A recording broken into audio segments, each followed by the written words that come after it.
पांव उतने ही फैलाने चाहिए जितनी लंबी चादर हो. This well known Hindi idiom, which means spend within your means, has a special place in Indian parents' hearts. Every kid has heard it at least once. But for 62.6 million Indian farmers, spending within their means is simply not an option. Because they earn around 10,218 rupees on an average per month.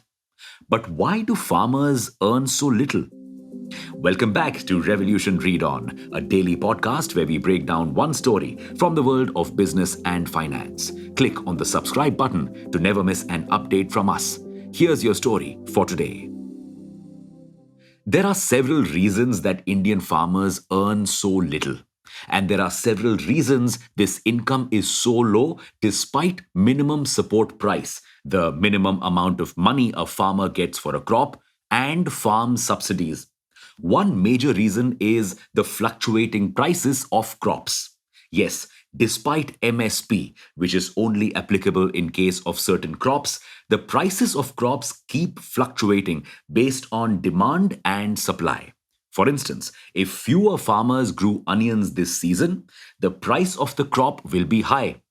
This will encourage more farmers to grow onions, which increases supply and decreases the prices. Plus, thanks to climate change, more and more crops are failing and farmers can't do anything about it. And even if they don't get enough money from their last crop, farmers have to continue farming. So they have to borrow money to buy seeds and fertilizers.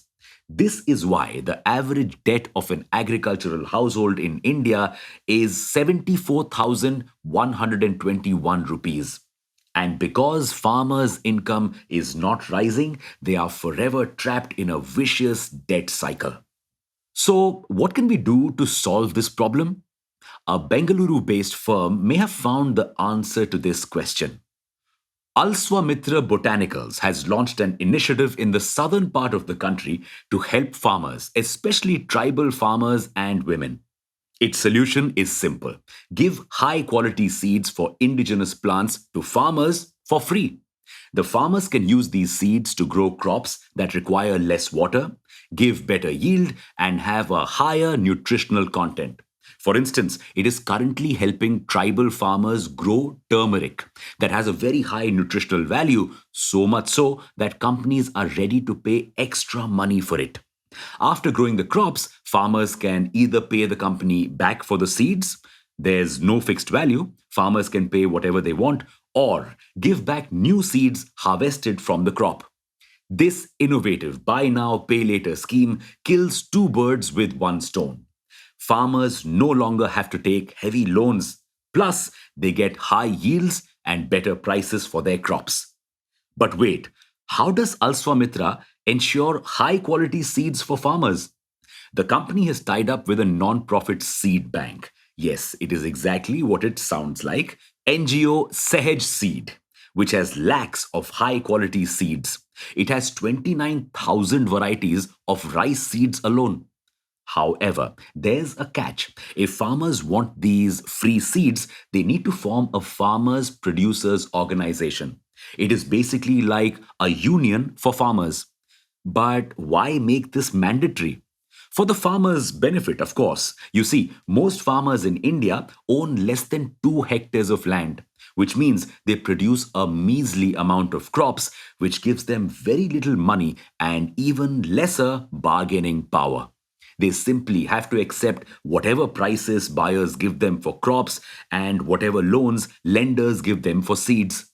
But if they form a union, this could change.